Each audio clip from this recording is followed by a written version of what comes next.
Success Insight shares the stories of the people with passion and drive who make things happen in the world. Here's your host, Howard Fox. Hello, everyone, and welcome to Coaching and Consulting Insights on the Success Insight podcast. The Coaching and Consulting Insight series introduces you to coaches and consultants that work with professionals, managers, leaders, and organizations to perform at their full potential. Our guest today is Margo Garcia. Margo is a leadership coach and founder of Great Leader Coaching. Margo, welcome to Coaching and Consulting Insights on the Success Insight podcast.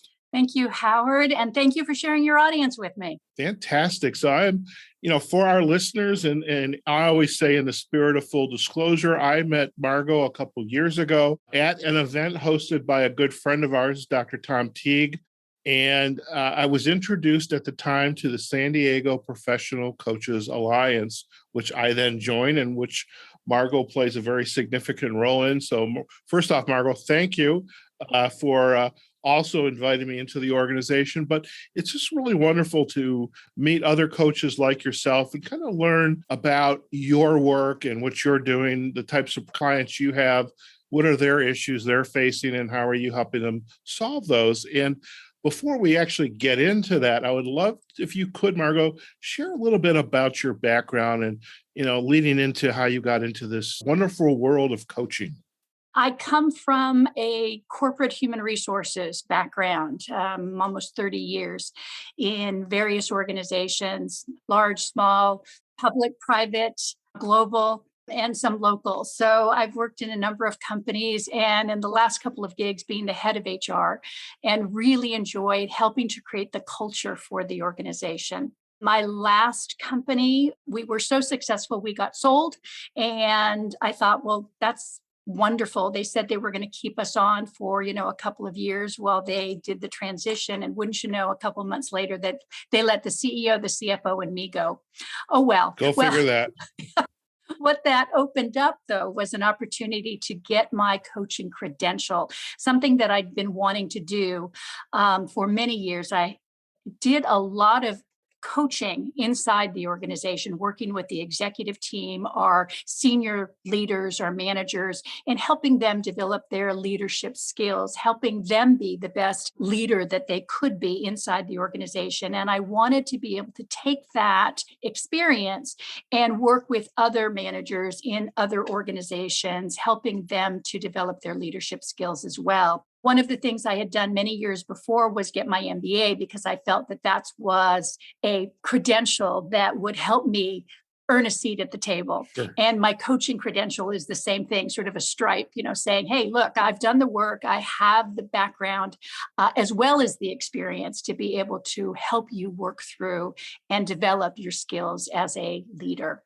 My mantra, if you will, is I help good managers become great leaders, the leader that they want to be and the leader that their organization needs them to be. Very good. Now, I do have a question, and this is not designed to put you on the spot. And yet here I am. Funny how I lead into that. Okay, all of a sudden it's like, okay, stop the press. You have this HR background, and I did not come from an HR space. I came from a consulting space. I call myself a recovering IT business consultant.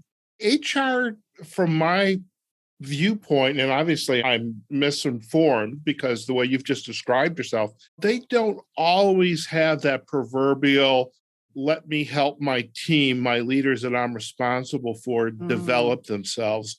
Because HR, again, this is, as I have observed, are always looking for the seats at the table. And sometimes the position was not always, it was like a necessary evil, policies, procedures, make sure the regulations are followed. And I never really heard an individual say, well, I also help my leaders, the people I'm responsible for throughout the organization, develop themselves. So that's actually new for me. Are you just fortunate to have played that role, or is it the culture of the organizations that you were in? Because I think that's very interesting, because I think it's wonderful to be able to do that as an HR professional. I'm really glad that you asked the question, because I think there are a lot of misconceptions, and people do believe that HR is like the police of the organization, making sure everybody follows the rules and the regulations. And I'm not going to sugarcoat it and say that's not part of the job. At the same time, I really saw my role as helping to identify and articulate what kind of company we were going to be. And that meant how we treated each other, how we treated our employees, and the environment that we created so that people could be as successful and live up to their potential as possible. It was always important to me that we remember that employees have a choice. They can go somewhere else. Sure. And unless we develop them, challenge them, and appreciate them, that's just what they're going to do. So the more that I could help our managers understand that their role was to indeed create that environment so that employees could bring their best selves to work.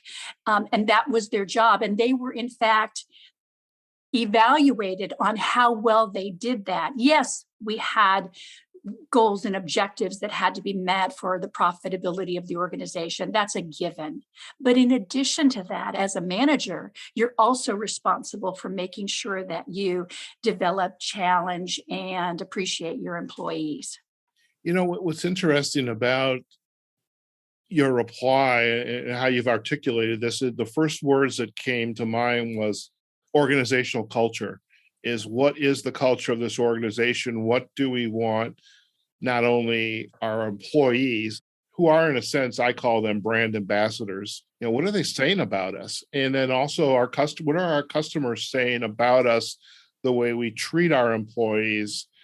Do we want this organization working with us? If they treat their employees badly, do we really want them as our vendor? Yeah. And you know, if they treat them well, this is probably, then they're going to treat us well. So I like that. But is it your knack for finding the good organizations that had this really nice culture, or did it evolve? Because I find that very interesting, because I don't often hear that of working with an organization and the culture to, like, you have a responsibility, not only, like you said, not for the bottom line, but also to develop your employees and take care of them as well.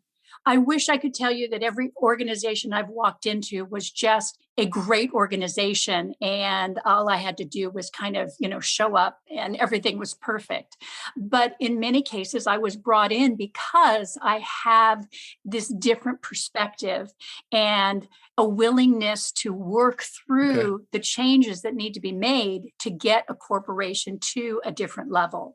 So if there was a lot of turnover, if there were challenges that the organization was facing and not always able to be as profitable as they wanted to because it was a people issue, I would come in and, after an assessment and working with, and getting to know the different leaders of the various functional groups within the organization, make some recommendations, and then roll out a program or a plan to how we were going to get there. Again, I was in HR my entire career. About 10 years in, went off and did my MBA, and then came back and felt I had even more skills and abilities to offer the organization. And have been very fortunate that I've been able to influence the organizations that I've worked for and have them embrace this idea that, creating a space for employees to thrive is good for business, it's good for the organization. And at the end of the day, you just are able to go home and feel good about the work you're doing because you are treating people with respect, you're getting respect back, and you're free to do the right thing inside your company instead of just crunching numbers and steamrolling things to make them happen. Sure. No, I love it. I love it. Now, in this last company, they were bought, and then a couple of months later, it's like, okay, thank you very much. Did you make the immediate shift to the coaching profession? And okay, now how do I put a lot of these ideas, my beliefs into practice. How did you then enter into the coaching profession? Yeah, I was extremely fortunate. They gave me a lot of money to go away. Well, that's a good problem to have. I can't say that happened to me. Yeah. And it was like, I went from working about 70 hours a week to not working. So my husband and we actually traveled for about 6 months. We went to places we never dreamed of. We went to Russia. We went to Spain. We just had a grand old time for the first 6 months. And then it was like, okay, we're home now. What am I going to do? And that's when I really jumped into the idea of I'm going to do what I had been wanting to do for so long, which was get the coaching credential. I had actually looked into it about 10 years before, and the timing wasn't right. So now it was like, okay, it's right. And yes, I jumped into a year-long training program. And through the course of that training, started doing initially pro bono coaching, and then eventually hung up my shield, Great Leader Coaching. Very good. I was very fortunate that some of my first clients were people that I had worked with before. When I reached out to people to let them know what I was doing, they were saying, oh, that's so great, because I missed the conversations we used to have. I missed how you used to challenge me to find other ways of saying or doing something to have a better outcome in either a relationship or with a problem situation. So, very fortunate. Very good. Now, when you are on a coaching engagement or somebody has reached out to you, what type of program are you offering? What's the secret, not secret sauce? Okay, the secret sauce or the ingredients to great leader coaching. What types of processes, tools are you bringing to the table in your engagements? Thanks for asking, because I do consider myself an ontological coach, which is all about how the person is being, how they're showing up. So while somebody may reach out because they've got an issue with a problem situation, a challenge with an employee, and want to work on their leadership, I consider myself a leadership coach, and that's often how people find me. We will absolutely address that challenge, that question. And then, because we've had some success in how they're showing up differently, they bring other challenges or questions to the table. And oftentimes that is about the relationships that they have with their management, with their employees, with their peers, and even sometimes the family. They're not showing up there the way they want to. They're not being the dad, the loving husband that they want to be because they're working so much. And we talk about boundaries. We talk about how they see themselves. We talk about how other people are seeing them and how they want to show up. That's generally where the conversation goes.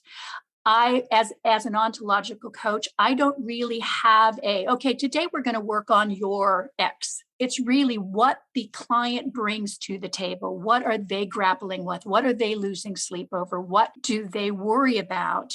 How can we look at those from a different perspective, have them try out perhaps some new skills, some new ways of speaking, showing up differently so that they can experiment with different outcomes then. What kind of tools do you use in your approach? Because as you were chatting, you were mentioning how the individual shows up, their relationship with their manager, their peers, their subordinates. And right away, again, as a coach, and on the show, people know that I'm a coach, not just a podcast host. Yeah. I was thinking of like a 360-degree assessment or a variety of tools. Mm-hmm. So I'm curious, what types of tools do you use and why? Absolutely. I've used 360s. If I'm brought in by an organization, that's one of the first tools I generally recommend. If I'm hired by an individual, I will ask them if that's something that they want to take on. Typically, it's not where we start, though, because I want to meet them where they are. If they're saying, I'm coming to you because I want to fix this or I want to get better at that, we're going to dive right into that. And then we'll say, okay, how else can I support you in being the manager, the leader you want to be.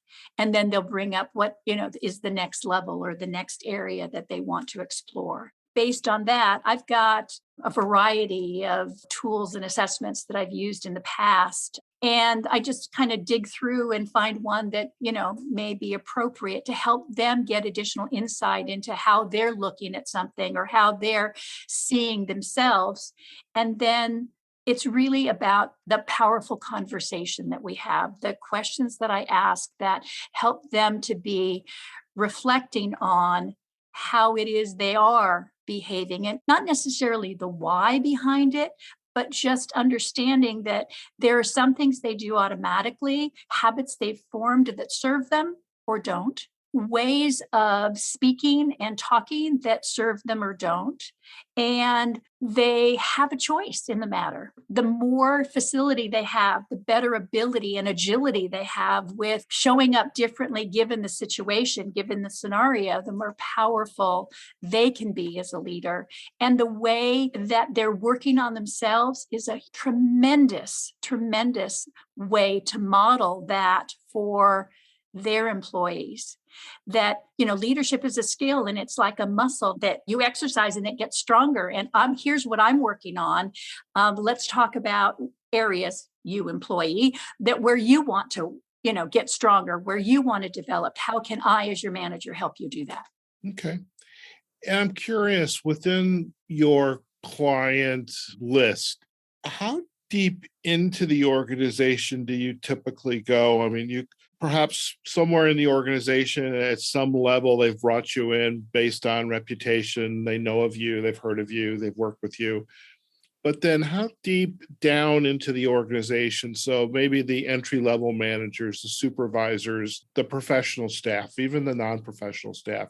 How deep do you go into the organizations? Because I think personally everybody ought to have the opportunity to be coached inside of an organization.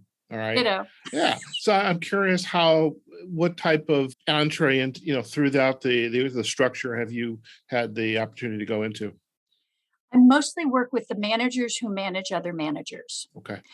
That's my sweet spot. I find that a lot of organizations will have training, sometimes even coaching available for the first line supervisor, the person who's managing for the first time.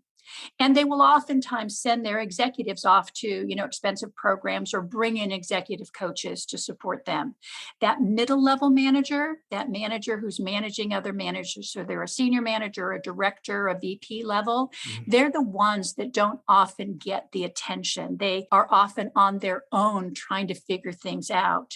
And if you don't have great role models in the organization, then they're trying to either do it on their own, figure it out on their own, or they're mimicking or modeling bad behaviors. So they're the ones that I'm either brought in to work with or will reach out to me themselves, knowing that there's something missing, there's something that they need to move to the next level. And they are interested in adding velocity to that process. So one of the things that I always say is, look, my clients are smart, resourceful, really creative people. They're perfect just the way they are. And they can figure these things out. It will just probably take a while. Or they can work with a coach and we can kind of nail stuff really quickly and move on to other things that will expand their capacity as well as help them move up the ladder in the organization if that's what they're interested in doing. Okay. And what is your approach to maintaining, for the sake of a better metaphor, the stickiness of this experience of being coached? And I ask this because oftentimes when companies had money, in the 80s and 90s, perhaps 2000s, they'd send you off to a 3-day training on, leadership challenge or MBTI or something. Yeah, go take training, and everybody's excited. They're gung ho, and then a day or two after they get back to the office, the binder at the time went into the credenza, never to be seen again. Just get dusty, yeah. So how do you keep the stickiness and help the clients to look? This is this is not going to end. I may not be here, but this process of developing yourself, your direct reports, it's not going to end. How do you approach that? So first of all, I completely agree with you. I think that one of the biggest and most wasteful things that organizations do is when they send an individual off to a training and then bring them back, and there's nothing in the organization that supports the retention of that learning, nothing that supports them in trying out and getting feedback on their new behaviors. It's a little bit better if you send an entire team off, because then the team can come back and provide support for one another. But when the organization as a whole isn't supporting that change, is there trying to do everything it can to get them back to the old habits and their way of doing things, it also dies a fairly easy death. The reason coaching has more stickiness, to use your words, is that we're talking about the individual manager getting immediate feedback from they're doing something different or saying something different, or trying out a new behavior, and then are able to bring that back and talk to the coach about how it went, how it felt for them, what they observed, what they noticed, what they want to do more of, what they don't ever want to do again. And we talk about what's the truth in that statement, because one person's perspective on something is just that, one perspective. And what I try and do, what I know that a lot of coaches do, is try and open the person up to broaden their perspective. So yes, you tried this is the result, and you thought it meant X. What if it didn't mean that? What if it meant something else? And then we explore, just in terms of the conversation, different options, so that when they go back into the work the next day, what have you, and try something again, they're hopefully looking at it with different sets of eyes, and able to come back then and talk about what they experienced. And it's that ability to try something, get feedback, talk it through, try something again, come back, get feedback, talk it through, that allows that. It's sort of that muscle building, because now they have some experience to fall back on, to say, okay, I've been in this situation before. I tried this. Here was the result. I tried this. This was.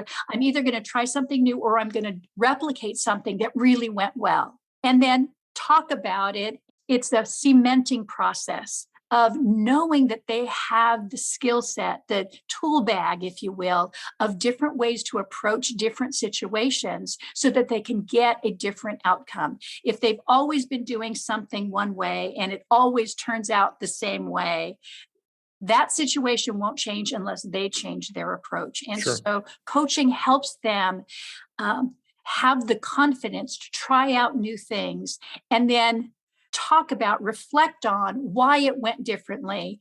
Is that the way they want to continue to show up for that person or in that situation? And if so, let's find another situation where you can try that out again, and really cement that process so that it becomes part of your toolkit that you're comfortable reaching into, and not a scary situation where, oh my gosh, what do I do? And how do I figure this out? And now I feel like an idiot, and blah, blah, blah. All of that negative self-talk that goes on, because we've been in the coaching conversations helping them to build that comfort, and that with comfort comes the confidence to try new things. Great. Very good. Now, I'm curious, having just bought something on Amazon, and within a day I get, how was your Amazon experience? And so testimonials, the proverbial testimonials, thinking back to the work, you have been doing, and perhaps even it's the impact you had prior to, actually getting the formal coach training. Mm-hmm. Is there an example someone's come back to you and that maybe you hadn't seen in a while? It's like, oh, Margo, you're not going to believe. And I remember, because of this happened. And, ever since then, magnificent things have continued to happen. Not to put you on the spot, I'm sure you have a testimonial in there somewhere. I've been very blessed to have people come back to me and say that, I'm in the job I'm in today because of the conversation we had 5 years ago that had me even looking at was this the right place for me to be in the organization? At the time we addressed the issues that they were working on, but I've the conversations we had back then stayed with me. And I've used that to then move into something that today is, yeah, a wonderful new career for me. But it started because of the things you had me think about, the questions you asked me that really caused me to look deep into myself about what did make me happy, what was I passionate about, where did I want to be 5, 10 years from now. And those are great. Or the reason I'm doing X today is because of the conversations we had, 3, 5 years ago, what have you. So I am still in contact with a lot of the folks that were in the organizations that I worked with. And in addition to now the coaching clients I have who tell me that the powerful conversations we had, the questions that I asked them, and how I got them to think about things at a deeper level than they were ever either willing or thought they were able to go before is what really made a difference in their lives. And that's so fulfilling. I've really been blessed with great clients. Wonderful. I would love to chat a little bit about your work with the San Diego Professional Coaches Alliance, the SDPCA. But before we do that, kind of close out kind of like the coaching conversation, what are there resources or books that have really played a big role, had an impact on you that you would recommend for people to reach out and pick up, copy, listen to the audio book, the ebook, whatever, get the ebook. I'm all into ebooks. Ever since I moved, I don't want another book in my house. Yeah. You don't want to lug another box full of books, huh? I don't want to, yeah, heaven knows I have too many.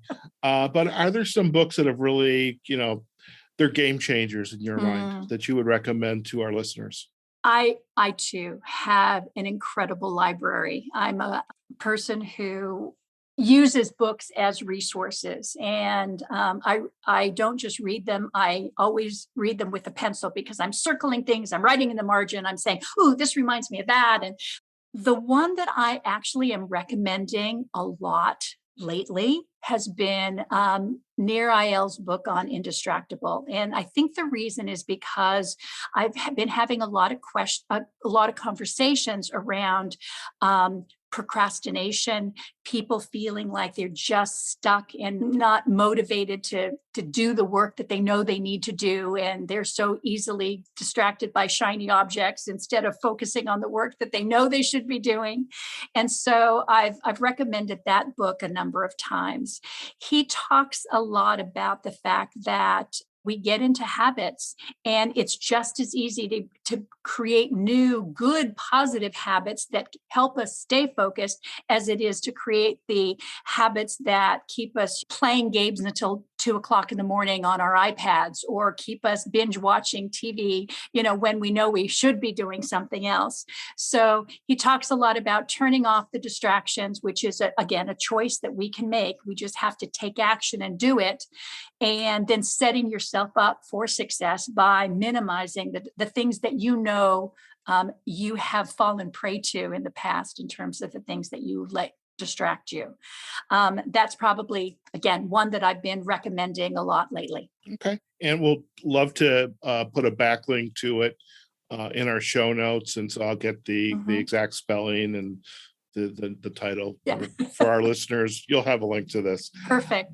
Let's talk about the San Diego Professional Coaches Alliance, because you and I met, I don't know, maybe like 3 years ago when I was in San Diego helping Tom out. Yep. And really kind of a cool organization because, as you and I know, we're both certified coaches. Probably I was ICF, so I'm assuming you're an ICF certified coach as well. We know the major cities have their local ICF chapters. But then there's the San Diego Professional Coaches Alliance. How did you find them, and what's been the impact of this organization for you, Margo Garcia? So about 6 months into my coach training, somebody recommended a speaker who was going to be at the SDPCA that I could benefit from hearing this individual speak. And so I went, and I had been continuing to participate in various HR organizations, even though I was no longer an HR practitioner. I still went to local HR organizations, both where I live on the Central Coast and in the San Diego area. And, it was nice. Those are my peeps. I certainly understand the conversation. But I walked into the room at SDPCA and just was observing and listening. And I'm thinking to myself, oh my God, this is the conversation I want to be in. These are the people I want to surround myself with. The energy in the room, the incredibly positive vibe, and the amazing speaker that I heard, I just knew I was home. And so I almost immediately got involved. Once I joined, literally the next month, there was a vacancy on the board, and they brought me in to handle membership. And I thought, what a great opportunity, because I get to meet all the members. There you go. And when the year was done with that, I ran for VP of programs so that I could actually be involved in identifying and bringing in the speakers to address the organization. And this is my third year doing that. Fantastic. Well, it was great to meet you at Tom's event, and I enjoy the SDPCA, and that was actually one of the reasons why I did make my jump from Chicago when I did join to Las Vegas. I figured, well, I'm at least more than halfway to San Diego. So right. Okay. And then we went virtual. And then so we it went didn't matter, virtual. So it doesn't matter anymore. I love it. I love it. Well, Margo, it's been an absolute pleasure to have you on the podcast. And before we head out, is there anything else that you would like to leave our listeners with about you, your work? We thought we were coming out of COVID. Now we've got this Delta variant. So we're, having to rethink all of, going back into the physical locations. But there's just a lot going on. So any other pearls of wisdom, insights that you'd like to share with our audience? Yes, absolutely. One of the things I talk about, I've been doing a lot of writing and some speaking on the topic of busy is the new lazy. My premise there is that we keep ourselves so occupied, so overscheduled, so busy that it doesn't allow us to really focus in on and address things that are really important to us. I know in my own life, there was a time when I used work as that escape so that I could procrastinate and avoid having to deal with the things in my life I would need to change to find that happiness, that joy that was missing because I was this crazy person working 70 hours a week. And, there's a lot of people out there that are still doing that. They're still doing it. They're still doing that. So one of the things that I equated was if my busyness was a form of avoiding and procrastinating doing the work on myself and the changes I would need to make, and the whole definition of lazy is about avoiding and procrastinating, then ergo, busy is lazy. And again, been doing some writing and talking about that. One of the things that is critically important to being indistractable, getting back to the book, being able to be in control and make good choices is getting enough sleep. And I know that when I was working crazy hours and my kids were small and I was juggling, 17 things all at the same time, I used to think that, well, I'll just work through, I'll just get, skimp on my sleep and power through. That's not the answer. And the more I research, the more I recognize that there's a tremendous amount of information out there on how important sleep is. It's one of the things that I make sure people understand, that it's not a luxury. It's not something you can skimp on. It's absolute necessity to be at your best. The research talks about how there's a connection about how we learn, how we are able to focus, how we are able to be at our best only when we have sufficient sleep. Everybody needs to have a nighttime sleep hygiene routine so that they can get themselves into a place where they go to bed, they go to sleep, they're able to stay asleep and wake up refreshed. There's nothing worse than going to bed, but laying there wide awake because your brain's going like this. A couple hours later, the alarm goes off and you have to get up. Then you're not only not refreshed, you're even worse off starting the day than you were when you went to bed. So sleep is very important. Everybody needs to find a way to get the sleep that they need to be at their best. Fantastic. And I'm here to tell you, sleep is my favorite pastime. I love it. Well, listen, Margo, it's been an absolute pleasure to have you on the Coaching and Consulting Insights on Success Insight podcast. And before we head out, if our listeners would like to learn more about you and your work, where are the best places for them to go? My website is Great Leader Coaching. I'm also active on LinkedIn and Facebook. Fantastic. And I know on Great Leader Coaching, if folks want to get a hold of you there, you have a contact form, and you like all us great coaches, we offer discovery sessions to see if we're a good fit for each other. So absolutely. I'm always interested in talking to people who are successful and accomplished and want to take their lives to the next level, create a life that is truly worth living. Fantastic. Well, Margo, thank you once again. Appreciate you taking the time on this busy week for both of us. And great way to end the week on a very high note. Just get a chance to learn more about you and your background, your work, and sharing that with our audience. So thank you. Delightful to talk with you. Thank you, Howard. Fantastic. All right, folks, we have just been chatting with Margo Garcia. She's a leadership coach and founder of Great Leader Coaching. Lots of great insights and really, how, her background coming from these many years of HR, and really something that it was really kind of a surprise for me. This is not the traditional HR role where we're just policies and procedures and being the gatekeeper in the organization. But, listening to Margo and her role of working within the organization and helping the organization develop, for the sake of better words, a coaching culture. And it was really very refreshing. It's such an important thing for organizations, even today, of how coaching can make an impact and a difference throughout the organization. So really loved Margo sharing that with us. Folks, we will definitely provide backlinks to Margo's website, Great Leader Coaching, as well as to her Facebook and LinkedIn profiles as well. And we will get the correct spelling and get you links to Indistractable. And let us know what you thought of today's episode. And you can check us out on successinsightpodcast.com. You can also find us on our Facebook and LinkedIn Success Insight Podcast pages. Feel free to like it, comment, share it.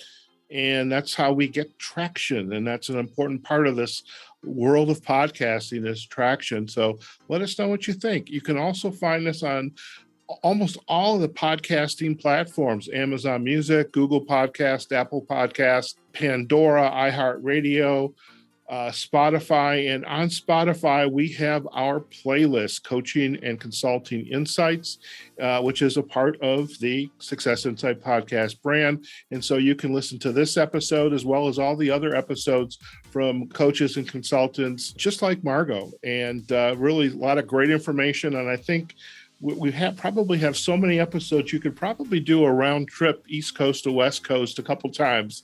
And so lots of good listening there. So take advantage of that and join us again on another episode of the Success Insight podcast. And until then, go out there, have a phenomenal day, a great weekend. Take care of yourselves, your family, wear your mask, practice social distancing when it makes sense, where it makes sense, and really just be safe, okay? And we will see you on another episode of the Success Insight podcast. Take care now. Success Insight is a production of Fox Coaching and First Story Strategies. Find us online, successinsightpodcast.com.